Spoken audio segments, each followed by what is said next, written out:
자, 지난 시간에는 벡터의 합성과 분해에 대해서 했었죠.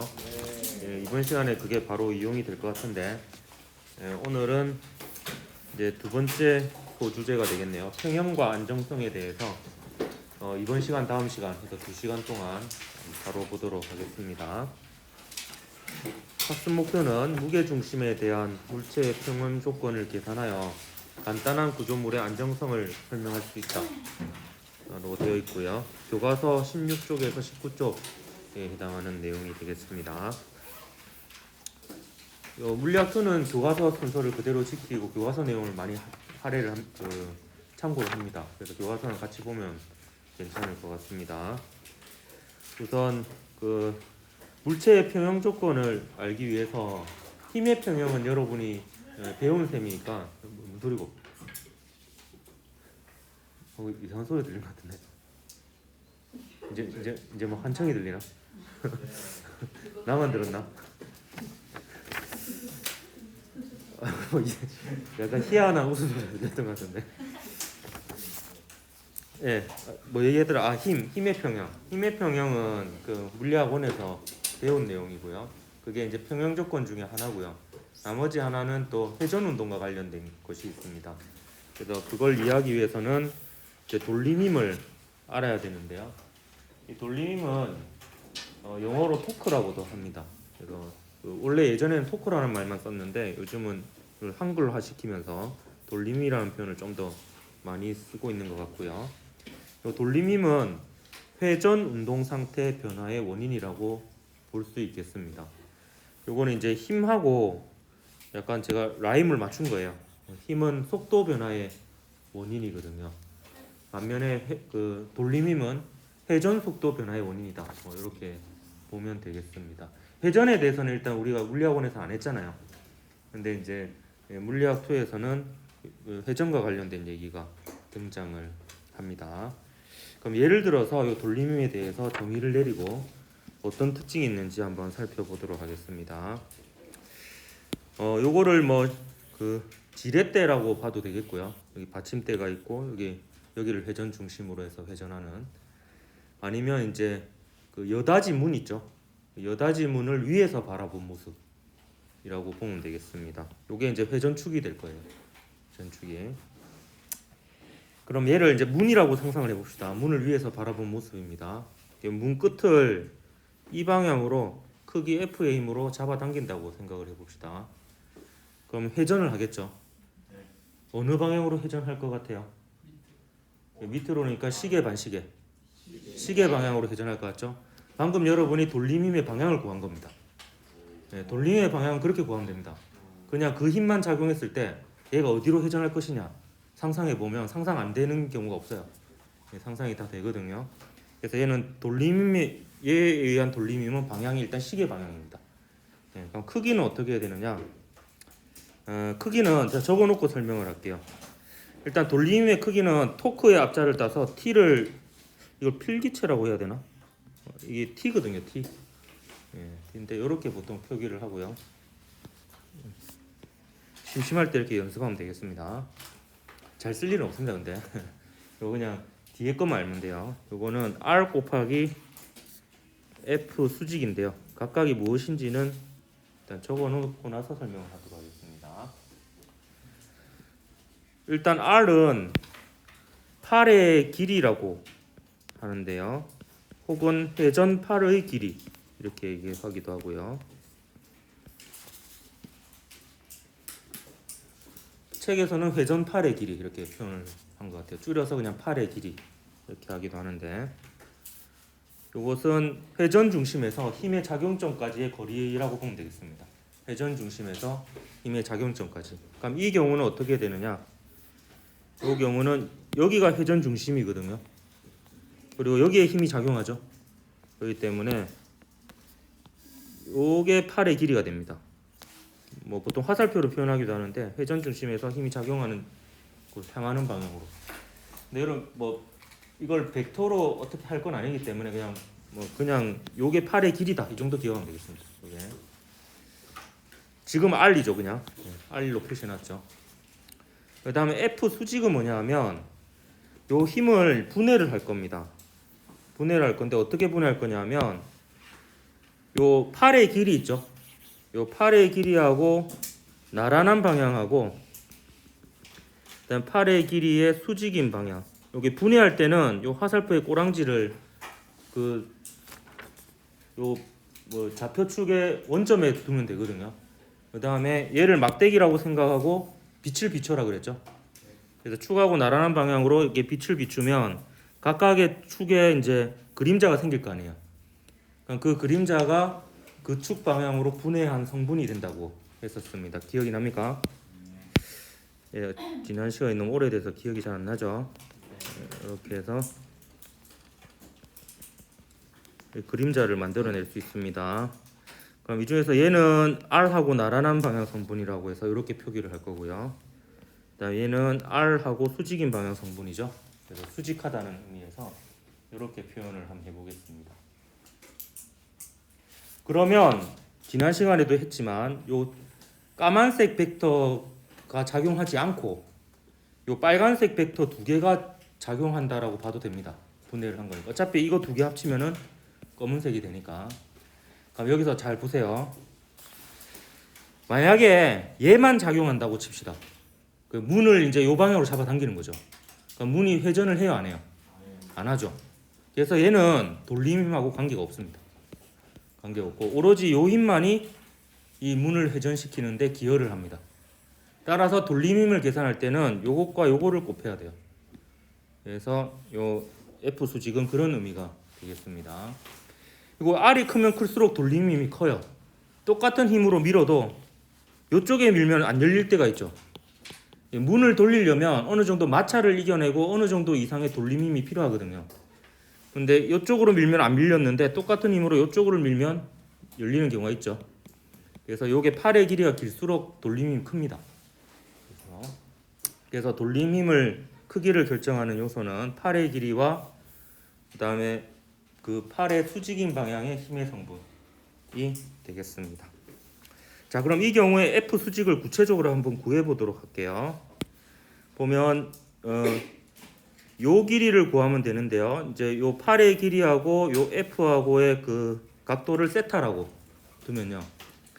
요 직각삼각형에서 요 길이가 요 길이하고 같죠. 근데 요 길이는 세타하고 마주보는 변이니까 밑변이에요, 높이에요? 세타하고 마주보는 변은 높이라 그랬죠. 그래서 높이는 빗변 곱하기 빗변분의 높이 하면 됩니다. 빗변 곱하기 빗변분의 높이. 그때 빗변이 F죠. 따라서 얘는 빗변 곱하기 빗변분의 높이 사인 세타를 해주면 됩니다. 따라서 이 경우에는 R 곱하기 F 사인 세타가 되죠. 이거는 이 경우에는 그렇다는 겁니다. 각도를 또 뭐로 두냐에 따라서 항상 사인이 되는 건 아니죠. 이 경우는 이제 이렇게 됩니다. 자, 이 부분은 제가 교과서보다 좀 내용을 더 깊게 설명하는 부분인데 왜냐하면 좀 명확하게 하고 싶은 부분이 있어서 그래요. 그건 나중에 예시를 하면서 얘기를 하도록 할 건데요. 근데 돌림힘을 이렇게 구해도 되는데 이게 원래 정석적인 방법이고요. 근데 수학적으로 이렇게 구하지 않고 이렇게 구하는 방법이 있습니다. 어떻게 구하냐면 F는 그대로 곱하고요. F는 이번엔 그대로 놔두고 요 R을 분해해요.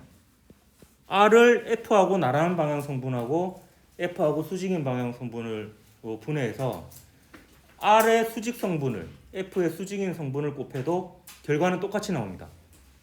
이렇게 구해도 됩니다. 근데 이렇게 구해도 되기 때문에 이렇게 쓰는 경우가 많거든요. 근데 은연중에 그냥 쓰는데 좀 불명확한 부분이 있어서 한 번만 딱 짚고 넘어갈게요. 이렇게 해도 된다라는 거를. 제가 증명까지는 안 하고요. 그냥 이 경우에 그렇게 해도 똑같은 결과가 나온다는 걸 한번 보여주고 그냥 그대로 쓸 겁니다. 약간 조금 불확실한 증명이긴 한데 한번 써보도록 할게요. 자, 이번에 똑같이 하는데 똑같은 상황입니다. 아까랑 똑같은 상황인데 이번에 F를 냅두는 거예요. F를 냅두고 얘를 분해할 겁니다. 얘를 얘를 분해하기 위해서 얘의 그 꼬랑지 쪽을 원점으로 하는 축을 세울 건데 얘하고 나란한 방향을 하나의 축으로 잡을 거고요. 그러니까 요거를 이제 한 축으로 잡을 거고요. 그 다음에 얘와 수직인 방향을 하나의 축으로 잡을 겁니다. 그러니까 F하고 수직인 방향이 되겠죠. F하고 수직인 방향을 하나의 축으로 잡습니다. 그러면 이제 얘를 분해하려면 얘를 막대기라 생각하고 빛을 비추면 된다 그랬죠. 축하고 나란하게. 그럼 얘가 이쪽에 비춘 빛은 여기에 그림자가 이렇게 생길 거고요. 이렇게 비춘 빛에 의해서 그림자는 이렇게 생길 겁니다. 이 중에서 얘는 F하고 나란한 방향 성분이고 얘가 F하고 수직인 방향 성분이죠.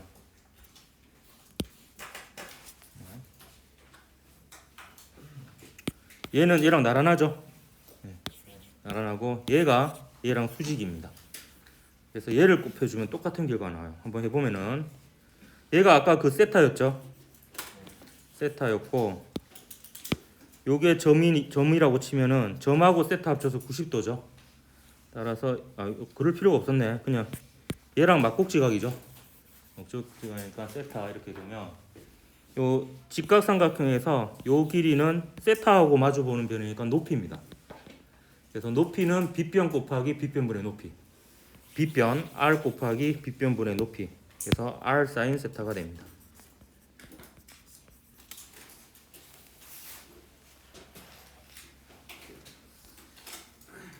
그럼 이제 결과가 보이죠? 요 둘을 곱하면 r 사인 세타 곱하기 f니까 아까랑 같은 결과가 나옵니다.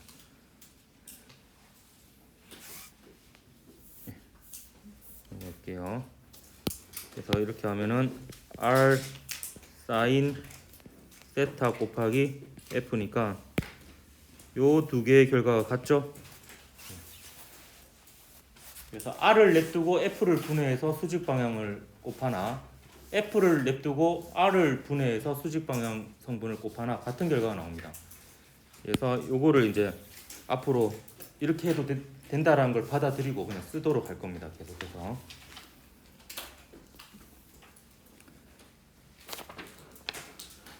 자, 이제 넘어가겠습니다. 그다음 지뢰의 원리에 대해서 잠깐 설명을 하고 넘어가도록 할게요. 교과서에는 최종적인 결과만 나와 있어요. 그러니까 요 길이 곱하기 요 물체의 무게는 요 길이 곱하기 여기서 누르는 힘 이렇게 나와 있거든요. 근데 요 상황은 일단 이렇습니다. 요 지렛대가 있는데 일단 요 지렛대는 무시무시한 지렛대입니다. 질량을 무시할 수 있는. 이 녀석의 질량은 생각을 안 할 거고요. 고맙습니다. 여러분 말은 좀 낫네. 그러니까 약간 논의를 편리하게 하기 위해서 얘는 질량을 무시할 거고 또 무게가 W인 물체를 F의 힘을 눌러서 들어올릴 거예요. 지렛대를 이용해서. 근데 이거는 철수가 할 거거든요. 철수는 완벽해요. 그래서 일정한 회전 속도로 얘를 들어올립니다. 철수밖에 할 수 없는 일입니다. 일정한 회전 속도로 들어올리기 때문에 일정한 회전 속도면은 회전 운동 상태가 바뀌지 않죠. 그러니까 매 순간순간 돌림 힘이 평형을 이룹니다. 돌림 힘의 합이 0이어가지고 회전 운동 상태가 바뀌지 않는 이런 상태가 됩니다. 근데 교과서에는 그냥 수평일 때 있죠. 수평일 때 누르고 있는 이 상태를 가지고 돌림 힘의 평형 요거를 이제 얘기를 하고 있거든요. 근데 저는 좀 더 일반적으로 들어올리는 중에도 전부 다 평형을 이루고 있다라는 거를 이제 한번 보여주도록 하겠습니다. 자, 그러면 일단 임의의 순간을 그냥 놔둘게요. 어떤 순간이냐면 요 수평면과 지렛대가 세타의 각도로 이렇게 기울어져 있는 이런 상태에서 여기가 회전 운동 상태가 바뀌지 않는 순간이라고 그랬죠. 그렇기 때문에 이 상태에서 돌림 힘이 평형을 이룰 겁니다. 그럼 회전 중심은 요 받침점이 회전 중심이 될 거고요. 그러면 요 녀석에 의한 돌림 힘이 있을 거고 여기서 누르는 힘에 의한 돌림 힘이 있을 텐데 방향은 상상을 해보면 된다 그랬죠. 얘만 작용하면 어느 방향으로 회전해? 시계 반대 방향으로 회전하죠. 그러니까 얘만 힘이 작용하면은 얘를 중심으로 어디로 돌아가요? 시계 방향으로 돌아가죠. 그래서 반시계 방향 돌림힘, 시계 방향 돌림힘 이 두 개가 방향이 일단 반대고요. 크기가 같으면 0이 되죠. 그럼 그렇게 되는지 그런 조건을 한번 써보도록 할게요. 자, 그럼 요 녀석에 의한 돌림힘을 쓸 건데요. 여기서 팔의 길이는 정의에 따라서 회전 중심에서 힘의 작용점까지니까 팔의 길이는 이거예요. 팔의 길이는. 그럼 힘하고 수직하지 않잖아요. 그러니까 둘 중에 하나를 분해하면 됩니다.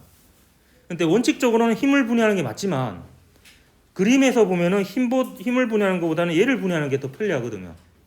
그래서 이 경우에는 얘를 요 힘과 수직인 방향 성분 그리고 나란한 방향 성분을 분해해서 얘를 곱해주는 거예요.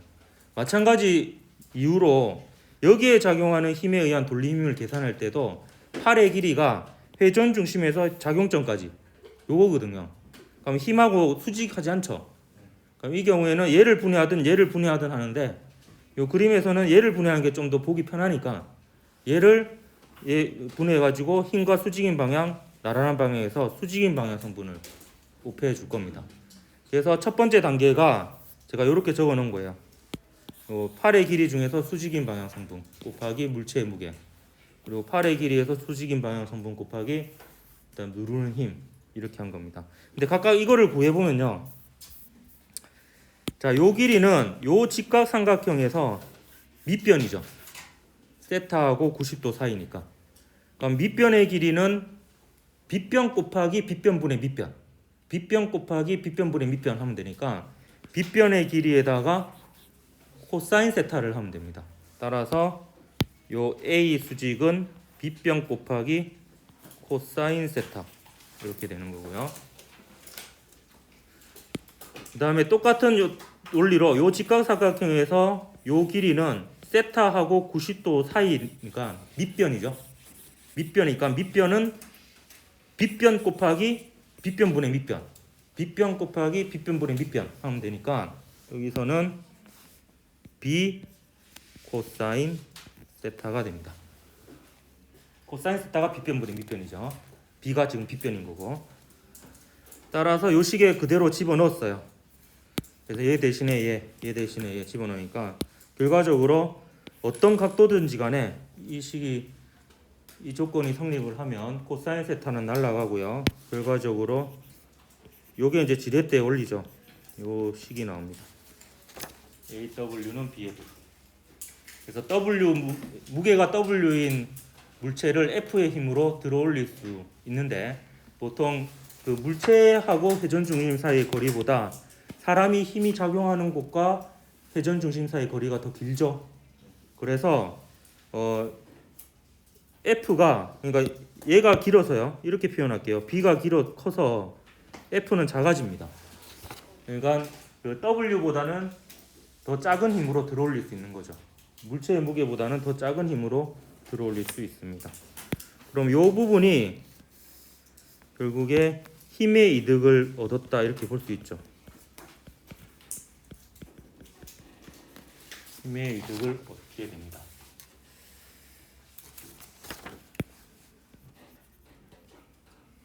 화살표하면 좀 헷갈리려나? 힘의 이득을 얻었죠. 근데 지렛대가 뭐 무조건 이득만 있는 건 아니고요.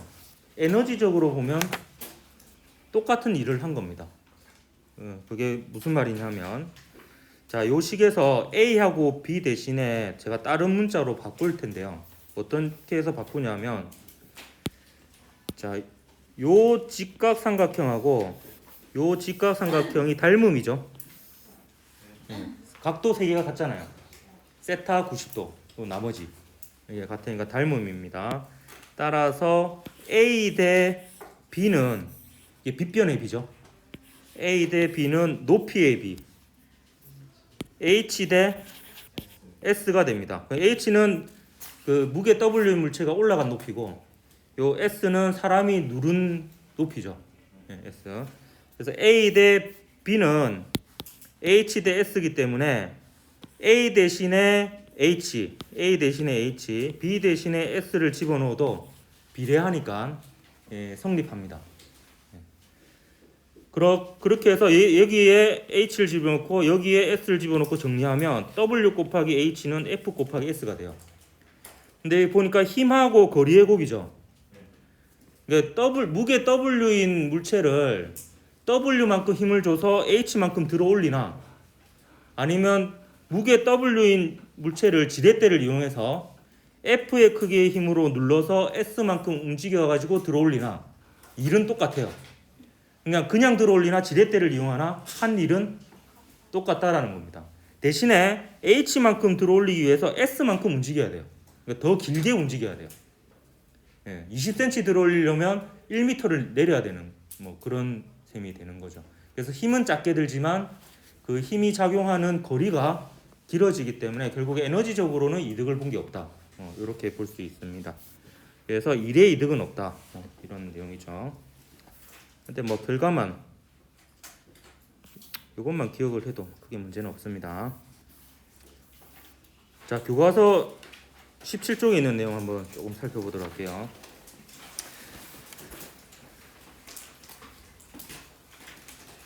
요게 뭐 좀 전에 한 얘기죠. A하고 B가 바뀌긴 했지만 뭐 결국에 똑같은 얘기고요. 그 다음에 요게 이제 아까 제가 상상하라는 게 요 이 상황입니다. 교과서는 그냥 수직인 경우만 얘기를 하고 있고요.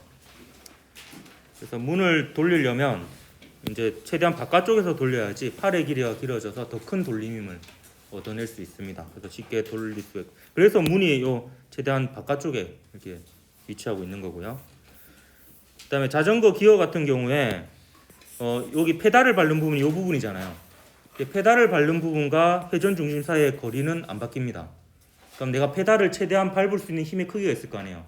그럼 내가 줄 수 있는 돌림의 크기는 한정적으로 있습니다. 그럼에도 불구하고 오르막에 되면 오르막에서는 기어를 바꾸면 올라갈 수 있죠. 기어를 안 바꾸면 못 올라가는데, 기어를 바꿀 때는 이 체인이 좀 더 안쪽으로 감기게 돼요. 이 부분은 팔의 길이가 짧아지죠. 근데 팔의 길이 곱하기 전달해지는 힘은 똑같으니까 팔의 길이가 짧아지면 대신에 힘이 커지는 겁니다. 그래서 이제 오르막도 올라갈 수 있게 되는 거죠. 그리고 요 같은 경우에도 그 스패너, 이게 너트를 조이거나 푸는 장치죠. 이것도 최대한 끝에 잡고 돌려야지 잘 돌아가죠. 왜냐하면 팔의 길이가 길어지니까 그만큼 더 잘 돌릴 수 있습니다. 그리고 자동차 핸들 같은 경우에도 승용차보다는 버스나 트럭이 요 반경이 더 큽니다.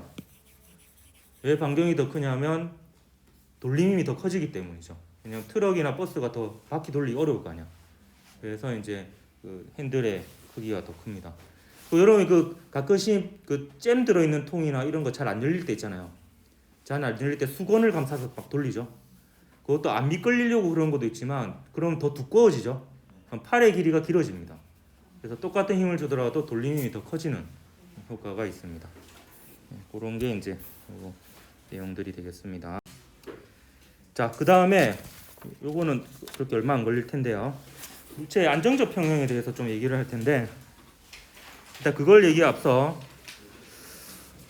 물체를 이루는 입자들의 전체 무게가 한 곳에 작용할 수 있다고 볼 수 있는 점이 있는데요. 그 점이 무게 중심입니다. 질량 중심이라고 얘기하기도 하는데 물리학 2 과정에서는 무게 중심이라는 용어를 공식적으로 쓰고 있습니다. 얘는 여러분 크게 걱정할 필요는 없는 게 여러분이 다루는 거는 다 대칭적인 모양이기 때문에 결국에 공간적인 중심이 무게 중심이 돼요. 보통 일반적으로. 근데 구하는 방법은 교과서에 소개하고 있는데 이렇게 구할 수 있습니다. 만약에 이 물체의 무게 중심을 구하고 싶어요. 그럼 구멍을 서로 다른 곳에 2개를 뚫습니다. 조그맣게. 그래서 이제 여기에 구멍을 뚫은 다음에 얘를 어디 벽에다 걸어요. 벽에 못을 박아놓고. 그럼 얘가 어느 정도 이렇게 걸려서 움직여서 멈출 거 아니야. 그럼 이때 요 못에다가 실을 매달고요. 요 밑에는 줄을 매달아 가지고 이렇게 만든 다음에 여기 선을 그어 놓습니다. 미리. 그 다음에 이제 여기에 구멍을 뚫어서 다시 매달아요. 그러면 여기 실이 있고 추가 있으면 이렇게 축 늘어지겠죠. 물체도 자연스럽게 이렇게 어느 위치에 존재하게 되겠고. 그럼 여기에 또 선을 그어요. 그러면 그 두 선이 만나는 지점이 무게 중심이 됩니다. 되는데 그냥 대칭적인 모양이면 그냥 공간적으로 봤을 때 중심이 무게 중심이 돼요. 무게 중심은 무게 중심의 모든 질량이 거기에 모여 있다 생각하고 뭐 문제를 풀 수 있어요. 또 그리고 중력은 그 무게 중심에 작용한다라고 보면 되겠고요. 그래서 그런 개념에서 무게 중심이 일단 필요하고요. 그다음에 그 힘의 평형 같은 경우에 보면 그 물체에 작용하는 무엇이 0인 경우입니까? 힘의 평형은 합력 혹은 뭐라고 그랬죠? 예, R자 힘이 0인 경우입니다. 이게 이제 그 힘의 평형인데요. 근데 그 우리가 물리학원에서 이 상태면은 원래 정지했던 물체는 계속 정지했고 움직이던 물체는 자신의 속도를 유지한다라고 했잖아요. 근데 여기에 이제 사실 조건이 하나 더 추가가 됩니다. 이때는 좀 더 정확하게 명확하게 얘기하자면 무게 중심의 속도가 변하지 않습니다. 좀 더 이제 구체적으로 얘기한 건데 물리학원에서 비해서 이러면 무게 중심의 속도는 변하지 않아요. 변하지 않는데 그 물체 자체는 회전을 할 수도 있습니다. 작용선이 서로 나란하지 않으면 무게 중심을 중심으로 회전하게 되는데 잠시만 이거 교과서가 지금 나오면 안 되는데 들어가 있어. 이게 작용선이 나란하다는 말은 뭐냐면 얘가 이제 그 질량 중심을 통과하면서 작용선이 이렇게 나란하잖아요. 나란하면 질량 중심을 무게 중심을 굳이 통과하지 않아도 되겠네요. 작용선이 서로 나란하기만 하면 요 그 합력이 0인 상태로 무게 중심도 속도가 변하지 않을 뿐더러 회전도 하지 않습니다. 회전도 하지 않는데 근데 만약에 요렇게 힘이 작용한다라고 치면 그럼 얘가 서로 나란하긴 하지만 일직선상에 있지 않죠. 제가 잘못 얘기했네. 일직선상에 있으면은 회전을 안 하고요. 이게 일직선상에 있지 않으면은 얘가 이제 무게 중심이 회전 중심이 되거든요. 얘가 어디에도 고정되어 있지 않으면 못이 박혀 있지 않으면 무게 중심이 회전 중심이 되는데 얘만 작용하면 반시계로 돌 거고요. 그죠? 얘만 작용하면 역시 또 반시계로 돌겠죠. 둘 다 반시계로 돌리는 돌림힘이 되니까 돌림힘이 합이 0이 안 됩니다. 그래서 얘가 이 상태로 하면 상상이 되죠. 이렇게 돌아가 버리겠죠. 예. 돌아버리겠죠. 예. 그래서 이제 이게 작용선이 나란하지 않으면 일직선상이라고 봐야 됩니다. 일직선상이 아니면은 무게 중심을 중심으로 회전할 수도 있다라는 거예요. 그러면 온전하게 무게 중심도 그 운동 상태가 안 바뀔 뿐더러 회전 운동 상태도 안 바뀌려면 어떤 조건이 있어야 되느냐? 그게 이제 역학적 평형 조건인데요. 요 두 조건이 모두 만족해야 됩니다. 합력도 0이고요. 합력도 0인 거는 힘의 평형이고요. 그 다음에 돌림힘의 합도 0이어야 돼요. 이게 돌림힘의 평형이다.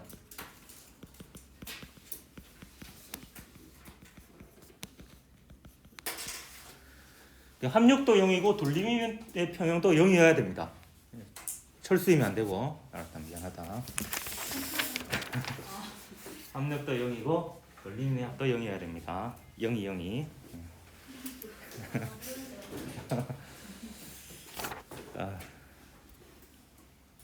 부끄럽네요. 늘 하지만 이게 어쩔 수가 없어요.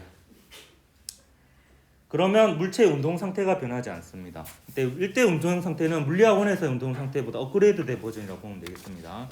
무게 중심이 움직이는 운동 상태도 안 변하고 그 회전하는 그 상태도 변하지 않고 이렇게 됩니다. 그래서 무게 중심이 움직이는 속도와 그 다음에 물체의 회전 속도 요 둘 다 안 변합니다. 요 두 개가 다 만족하면 진정한 이제 평형이라고 볼 수 있죠. 그런데 좀 더 다행인 건 뭐냐 하면 우리가 물리학 2에서는요 완전히 정지한 상태만 다룹니다. 그러니까 초기 상태가 무게 중심도 정지해 있고 회전도 하지 않는 상태 이것만 다룹니다. 그래서 교과서에는 이렇게 표현되어 있지 않고 그냥 역학적 평형을 이루면 물체의 운동 상태에 변하지 않는다. 그냥 가만히 있다 이렇게 표현합니다. 여러분도 그 정도 기억해도 됩니다. 그냥 그 무게 중심 어차피 정지 상태만 다룰 거기 때문에 정지 상태에서 역학적 평형을 이루면 계속해서 무게 중심도 정지해 있고 회전도 하지 않는 상태로 계속 유지가 된다. 이렇게 이제 기억을 하면 되겠습니다. 자, 그러면 이제 마지막 주제로 무게 중심과 물체의 안정성에 대해서 얘기를 할 텐데요. 어떨 때 물체가 더 안정하냐라는 거예요. 근데 이게 여러분은 본능적으로 알고 있어요. 요 왼쪽과 오른쪽 중에서 어느 게 더 안정적이에요? 왼쪽이 더 안정적이죠. 네, 맞아요. 네, 맞는데 이거를 좀 더 어렵게 얘기해 보도록 하겠습니다. 그냥 본능적으로 알고 있는 건데 굳이 분석을 한번 해볼게요. 얘는 안정적인 상태를 분석해 보면요, 공통적인 특징이 받침면이 넓어요. 그러니까 바닥과 닿아 있는 면이 넓고, 또 하나의 특성은 무게 중심이 낮습니다. 무게 중심이 낮을수록 안정적 경영입니다.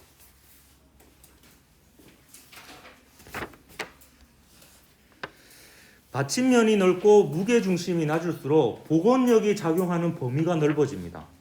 근데 복원력은 뭐냐 하면, 복원력도 느낌적으로 알겠죠? 평형 위치에서 벗어났을 때 다시 원래 위치로 되돌리려고 하는 힘입니다. 엄밀히 얘기하면 돌림힘이에요. 되돌리려고 하는 돌림힘인데, 예를 한번 들어보도록 할게요. 여러분, 그 옛날에 지우개 싸움 이런 거 많이 했는데 여러분 지우개 싸움 모르더라고. 지우개를 이렇게 손으로 눌러가지고 이렇게 막 뒤집고 이러다가 상대편 지우개 위에 탁 올라가면 이기는 거거든요. 예. 모르네. 요새 다 핸드폰만 해서 그런가?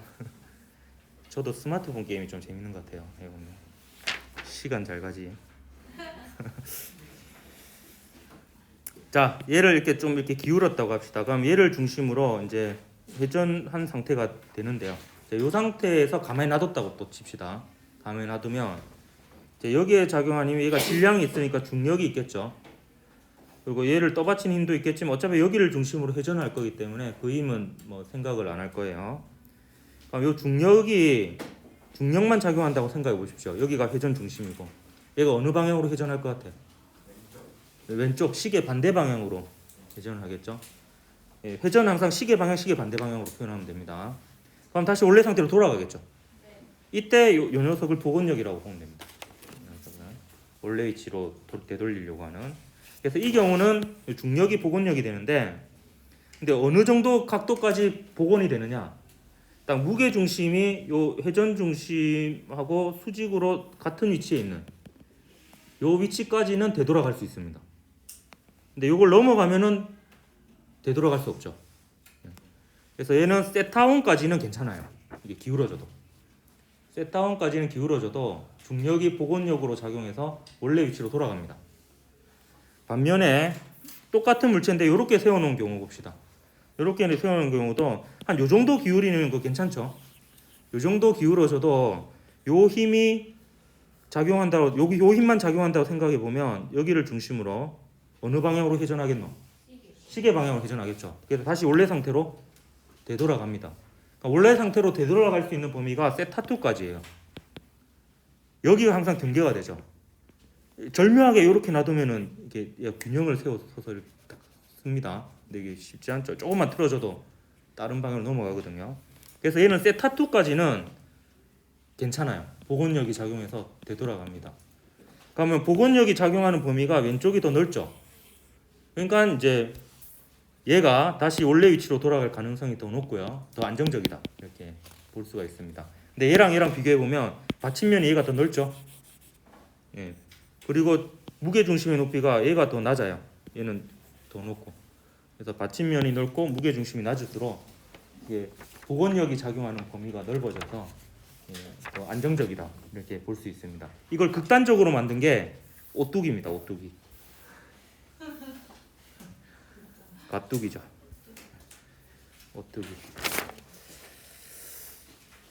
오뚜기는 심지어 이렇게 해놔도 무게 중심이 이쪽이 있거든요. 이만큼이나 기울여도 요 무게 중심에 맞는 중력이 작용한다고 보면 되거든요. 그럼 얘가 시계 반대 방향으로 작용하죠. 여기가 회전 중심이니까. 그래서 거의 뭐 넘어지는 각도가 없습니다. 얘는 해보면 뭐 다 되돌아와요. 그래서 이제 복원력이 작용하는 범위를 극대화시킨 장난감이다. 이렇게 볼 수가 있겠습니다. 요거는 뭐 좀 전에 설명한 거랑 똑같은 거고요. 자, 그 다음에 봅시다. 이게 승용차하고 트럭이 있는데 똑같은 기울기로 이게 기울어져 있는 상황이에요. 근데 이제 각각의 점 찍은 부분이 무게 중심이 되겠고요. 그럼 승용차부터 안전한지 한번 살펴볼까요? 여기에 중력이 작용하잖아요. 아슬아슬했네요. 여기가 회전 중심, 이 표시를 다른 걸로 해볼까? 여기가 회전 중심이잖아요. 그러니까 겨우 시계 방향으로 돌리는 돌림이 돼서 얘가 반시계면 돌아가잖아요. 예. 그러니까 이제 안정적이라 볼 수 있나? 그나마 겨우 살아남았다 이렇게 볼 수 있는데, 근데 오른쪽을 보면은 힘이 이제 무게 중심이 여기 있으니까 여기 작용합니다. 여기가 이제 회전 중심이 될 거예요. 얘는 이제 끝장났죠. 예. 요 힘이 이제 복원력으로 작용하지 않고 얘가 넘어지는 방향으로 반시계 방향으로 작용하게 돼서 얘가 이제 넘어지게 됩니다. 그래서 트럭 같은 경우가 전복 사고가 더 많이 일어나죠. 전반적으로 짐을 이쪽으로 많이 실으니까 무게 중심이 올라갑니다. 이렇게 해서 이제 위험하고요. 그 배 같은 경우에도 이제 그 무게 중심을 낮추기 위해서 그 아래쪽에 물을 보통 채웁니다. 채워가지고 최대한 아래쪽으로 해야지 이게 전복되는 일이 좀 적거든요. 그렇게 해서 이제 또 그 운동 선수들도 유도나 이런 거 상대방을 쓰러뜨리는 종목 같은 경우에는 자세를 최대한 낮추려고 하죠. 안 넘어지려고. 자세가 낮을수록 이제 안정적인 평형이 되어서 그렇게 됩니다. 자, 그럼 오늘은 여기까지 하고요. 다음 시간에 같은 주제로 이어져서 구조물의 안정성에 대해서 교과서에 있는 예시 2가지 보고 관련 문제들 풀어보도록 하겠습니다. 수고했습니다.